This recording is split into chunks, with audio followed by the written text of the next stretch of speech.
Hello everyone, today we will talk about how to fix or how to solve the problem of being slow on the application of Disney Plus. We click on settings.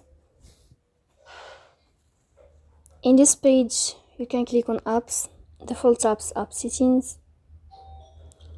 On above you can search about Disney Plus and you will enter. Here we'll enter in this page. Then you can click on first stop and you can click OK. After that you'll enter to the window of storage. Here we'll enter to the window of storage. Then you can click on clear cache. In the end you can turn on your airplane mode. And you can turn on your airplane mode again to fix that problem. So please don't forget to support us by like and subscribe. See you next time in another video.